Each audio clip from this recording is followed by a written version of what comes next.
বাংলাদেশের প্রথম শ্রেণীর একজন সঙ্গীত শিল্পী, নাম বললে আপনারা সবাই চিনে যাবেন। তিনি আমাকে একবার ফোনে বলছেন, ভাই আমার কোরআনটা অনেক ভালো লাগে, এজন্য আমি কোরআন অনেক পড়ি, কিন্তু হাদিসে ঝামেলা আছে মনে হয়, আমি হাদিস পড়ি না। চিন্তা করেন, আমি ভাবলাম এই লোকটা কোরআনকে এত ভক্তি করে কারণটা কি? পরে আমি ভাবলাম, আমার ভেতর থেকে উত্তর পেলাম যে কোরআনে আল্লাহ তাআলা যেসব হারাম বলেছেন, মৃত বস্তু খাওয়া হারাম, রক্ত খাওয়া হারাম, শুকর খাওয়া হারাম, আল্লাহ এগুলো বলেছেন, কিন্তু কোরআনে আল্লাহ তাআলা গান হারাম এটা এইভাবে বলেন নাই। কোরআনে আল্লাহ তাআলা সূরা লোকমানের 6 নম্বর আয়াতে সম্ভবত আল্লাহ রাব্বুল আলামিন লাহওয়াল হাদিস ক্রয় করতে নিষেধাজ্ঞা আরোপ করেছেন, বা ক্রয় করার ব্যাপারে আল্লাহ তাআলা নিরুৎসাহিত করেছেন। এই লাহওয়াল হাদিসের ব্যাখ্যায় গোটা পৃথিবীতে কোরআন সবচেয়ে বেশি বুঝেছে যে মানুষগুলো, তাদের মধ্যে আব্দুল্লাহ ইবনে আব্বাস রাদিয়াল্লাহু তাআলা আনহু সহ অন্যান্য সাহাবা একরাম মুফাসসিরদের প্রায় সবার ব্যাখ্যা যেখানে হারাম গান বাদ্যযন্ত্রকে বোঝানো হয়েছে। তো কোরআনে সরাসরি এটার কথা বলা নাই, কিন্তু ব্যাখ্যা হাদিসের ব্যাখ্যা নিলে তখন এই গান হারাম হওয়াটা সাব্যস্ত হয়, হারাম গান এটাকে পরিহার করার বিষয়টা সাব্যস্ত হয়।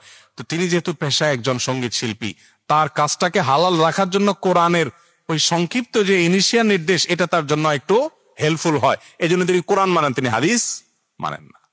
ভাইরা আমার, এই ফিতনা এখন ঘরে ঘরে। দুই একজন জেনারেল শিক্ষিত মানুষ বের হয়েছে, যারা হয়তো পেশায় ডাক্তার বা এরকম কোন পেশার সাথে জড়িত, তারা দেখবেন কোরআনের ব্যাখ্যা করে, কোরআনের তাফসির করে, হাদিস তাদের মুখে কখনো শুনবেন না, তারা হাদিস অস্বীকার করে। এটা ভয়াবহ ফিতনা। ওই যে নবীজি বলেছেন, কিয়ামতের আগে বহু ফিতনা আসবে, ধোঁয়াশা আসবে, বিভ্রান্তি হবে, দেখে মনে হবে ভালো, আসলে সেটা খারাপ। মাকাল ফলের মতো দেখতে অনেক চমৎকার সুন্দর, কিন্তু স্বাদ নেই। ঠিক এমনি ভাবে ইসলামের নামে বিভ্রান্তি, ইসলামের নামে গোমরাহি, ইসলামের নামে ভুল পথ, এটার দিকে বহু মানুষ আহ্বান করবে এবং অনেকে সেদিকে যাবে। এই জন্য খবরদার, আমাদেরকে সচেতন হতে হবে। আমরা মুসলমান, আমরা কি শুধু আল্লাহকে মানি না আল্লাহ এবং রাসূলকে মানি? আমাদের ইমানের যে কালিমা, সে কালিমাতে শুধুমাত্র লা ইলাহা ইল্লাল্লাহ আছে, মুহাম্মদুর রাসূলুল্লাহ আছে। তো লা ইলাহা ইল্লাল্লাহ আপনি মানলেন, মুহাম্মদুর রাসূলুল্লাহ মানলেন না, ঈমান থাকবে? ঠিক একই ভাবে কোরআন মানছেন, হাদিস মানেন না, ঈমান থাকবে না। পরিষ্কার। প্রিয় ভাইরা আমার, হাদিস শাস্ত্রকে, নবী সাল্লাল্লাহু আলাইহি সাল্লামের কথাগুলোকে হেফাজত করার জন্য 100 মতো শাস্ত্র মুসলিম মনীষীরা তৈরি করেছেন, শাস্ত্র তৈরি করেছেন।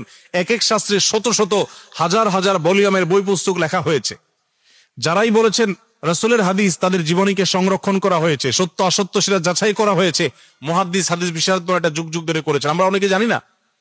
ইসলামের ইতিহাস যদি আপনি পড়েন, তাহলে আপনার কোরআন সম্পর্কে, হাদিস সম্পর্কে ধারণা হবে। ভাইরা আমার, যারা হাদিস অস্বীকার করেন, তাদের কাছে আমাদের প্রশ্ন, আপনারা কোরআন কোথা থেকে পেয়েছেন? রাসূল আকরাম সাল্লাল্লাহু আলাইহি ওয়াসাল্লাম দুনিয়া থেকে চলে গেছেন প্রায় 1400 বছর হয়ে গেল। এই 1450 বছর পর কোরআন আপনি কোত্থেকে পেয়েছেন? কোরআন যাদের মাধ্যমে পেয়েছেন, হাদিসও তাদের মাধ্যমে এসেছে।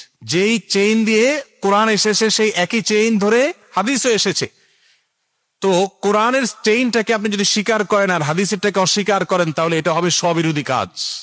এজন্য আমরা আল্লাহর আনুগত্য এবং রাসূলের আনুগত্য দুইটাই করব।